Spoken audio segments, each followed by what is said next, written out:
जय हिंद दोस्तों, PS study classes में आपका स्वागत है।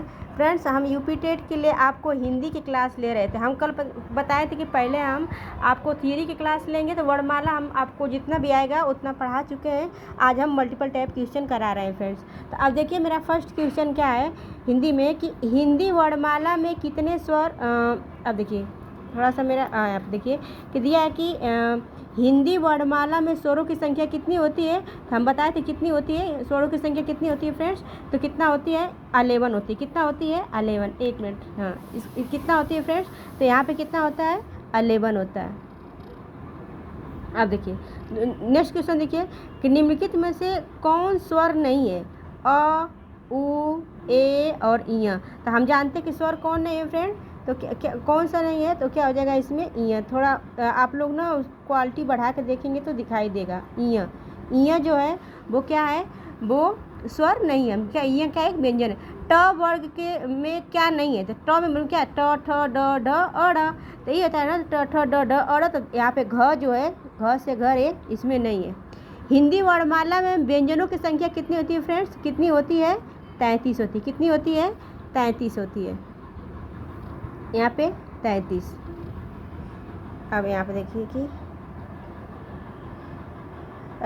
इसमें से संयुक्त व्यंजन कौन से होते हैं। तो संयुक्त व्यंजन कौन है फ्रेंड, हम बताएं कि छ त्र ज्ञ और स्र, यही संयुक्त व्यंजन होते हैं। तो जो छ त्र ज्ञ ज्ञ जो बना होता है यहाँ पे वही क्या है यहाँ पे। तो संयुक्त व्यंजन कौन सा, छ त्र ज्ञ स्र। तो यहाँ पे जो ज्ञ होता है वही क्या है संयुक्त व्यंजन है, यानी ऑप्शन बी। निम्नलिखित में से कौन सा वर्ण उच्चारण के दिश से दंत है। तो दंत क्या त थ द ध न। तो इसमें क्या आ जाएगा ऑप्शन ए त हो जाएगा। क्या हो जाएगा ऑप्शन ए त। फिर दिया कि अरे क्योंकि जिन शब्दों के अंत में अ आता है उसे क्या कहते हैं, अनुस्वार कहते हैं, अयोगवाह कहते हैं, अंतःस्थ व्यंजन कहते हैं, अकारांत। उसे क्या कहते हैं फ्रेंड्स, तो उसे क्या कहते हैं अकारांत कहते हैं। उसे क्या कहते हैं अकारांत।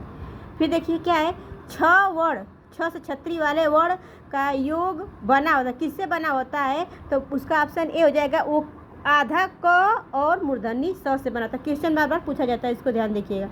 निम्नलिखित में से नासिक के व्यंजन कौन होते हैं। तो नासिक के व्यंजन कौन होता है इय। जितने भी पंचम वर्ण वाले होते हैं अंग इय अड़ फिर न, ये सब क्या होते हैं नासिक के व्यंजन होते हैं। ए और ए का वर्ण करेंगे, ए और ए वर्ण क्या कहलाते हैं नासिक मूर्धन। एक इसे कहते हैं कंठ तालव्य। इसे क्या कहते हैं ऑप्शन डी, इसे कंठ तालव्य कहते हैं। दिया है आगे क्या दिया है कि छंदों में एक चरण की समाप्ति पर किस विराम चिन्ह का प्रयोग होता है। तो किस विराम चिन्ह का प्रयोग होता है, तो यहाँ पे अल्प विराम का होता है। अल्प विराम में थोड़ा रुकना ठहरना। राम जो अच्छा खिलाड़ी है, कल उसकी टांग टूट गई। तो निम्न उनमें से उचित विराम चिन्ह क्या होगा। उसके लिए हम क्या, जब देखिए थोड़ी देर से रुकना होता है, थोड़ा देर के लिए जहाँ ठहरना होता है, उसे किसके लिए अल्प विराम का प्रयोग होता है। जाना है तो यहाँ पे एक क्वेश्चन और क्या हो गया, जाना है तो जल्दी जाओ, वाक्य में उचित विराम चिन्ह का प्रयोग क्या होगा। तो यहाँ पे जाना है तो जल्दी जाओ, तो ये भी यहाँ भी क्या हो जाएगा, यहाँ भी क्या होगा अल्प विराम होगा, यानी थोड़ी रुक के जो थोड़ा बोला जाता है। फिर यहाँ पे देखिए कि यानी जो ठहर के बोला जाता है। अब दिया कि ऑप्शन डी है। अरे ऑप्शन क्वेश्चन 14 देखिए ये कि माँ मेरी कल्याण करो। तो माँ मेरी कल्याण करो, तो वाक्य में उचित विराम चिन्ह क्या होगा। तो यहाँ भी थोड़ा ठहर के बोलते हैं माँ मेरी कल्याण करो, तो यहाँ भी क्या होगा अल्प विराम, जहाँ थोड़ा ठहर के बोला जाता है। अब देखिए जब वाक्य में, अब देखिए ऑप्शन क्वेश्चन 15 देखिए, जब वाक्य में समान अधिकरण का प्रयोग होता है तो किस विराम चिन्ह का प्रयोग होता है, अल्प विराम, अर्ध विराम, संकेत चिन्ह और लाघव चिन्ह।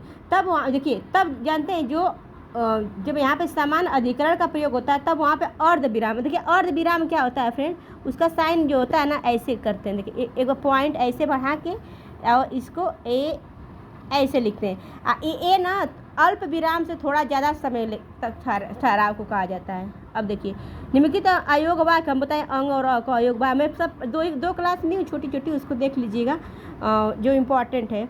फिर दिया कि निम्नलिखित में से बताइए किस शब्द को द्वितीय व्यंजन कहते हैं। जो डबल देखिए जिसको देखिए आधा ल पूरा ल इसे क्या कहते हैं द्वितीय व्यंजन। तीनों स और ह कौन सा व्यंजन होते हैं तो उसे संघर्षी कहते हैं। उसे क्या कहते हैं संघर्षी कहते हैं। उसे तो उष्म व्यंजन कहते हैं, संघर्षी उष्म व्यंजन कहते हैं। भाषा की सबसे छोटी इकाई क्या होती है फ्रेंड बताइए। शब्द होती है, व्यंजन होती है, स्वर होता है, वर्ण होता है। तो क्या होता है उसे क्या कहते हैं फ्रेंड उसे डी ऑप्शन वर्ण कहते हैं। वर्णमाला किसे कहते हैं।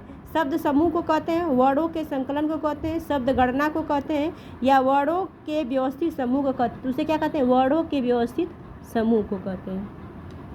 मिश्रित और संयुक्त वाक्य में जब विरोध का भाव प्रकट दिया है कि मिश्रित और संयुक्त वाक्य में विरोध का भाव प्रकट करने के लिए किस विराम चिन्ह का प्रयोग किया जाता है। तो बताइए। अब देखिए जहाँ पे मिश्रित और संयुक्त वाक्य में विरोध का भाव जहाँ पे होता है तो वहाँ भी हमारा याद करें फ्रेंड्स वहाँ ऑप्शन ए अर्ध विराम का प्रयोग होता है।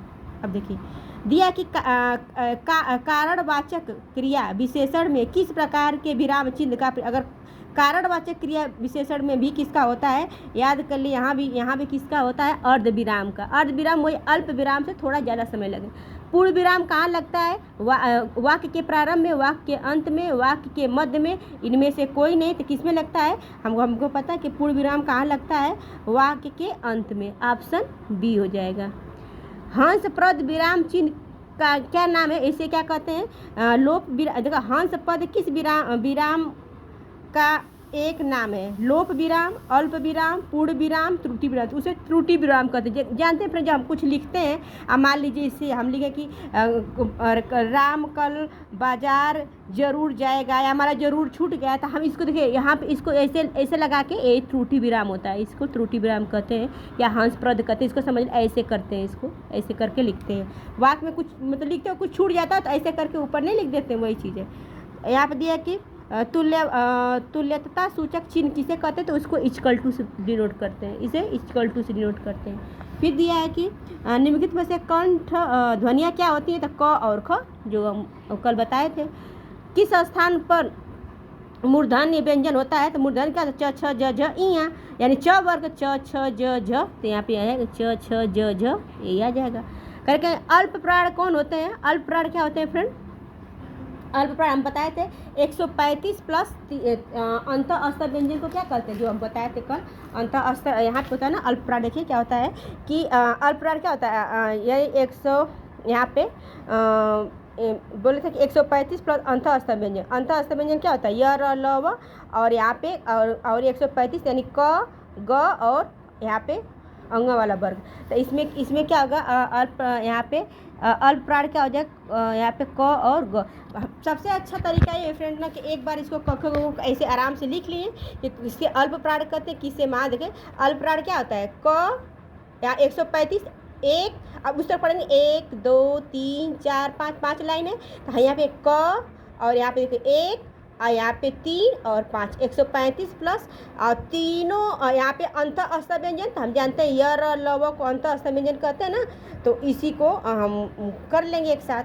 तो इसको अल्प प्राण कहते हैं। महाप्राण 24 प्लस उसमें व्यंजन। तो ऐसे याद करके करेंगे तो सही हो मतलब लर्न हो जाएगा। अब देखिए दिया कि तालव्य किसे कहते हैं जो तालु से बोलते हैं तो क्या होता है तालव्य कौन होता है च छ ज यहाँ पे च वर्ग यहाँ पे य र ल व किस व्यंजन कौन सा व्यंजन है तो हम अभी बताएं वो क्या होते हैं अंत अस्तर व्यंजन। फ्रेंड्स आज के लिए इतना ही क्योंकि यूपी टेट में 30 क्वेश्चन आता है और उसके बाद एक क्लास थोड़ी लंबी हो जाएगी। मैं इसको कल इसको कंप्लीट करवा दूंगी फ्रेंड्स इस टॉपिक को और फिर इससे बाहर कोई क्वेश्चन इसमें यूपी टेट में नहीं आएगा। ठीक है फ्रेंड्स धन्यवाद। आज के लिए इतना ही। आप मेरी क्लास पसंद आए तो उसको लाइक शेयर ज़रूर करिएगा फ्रेंड्स।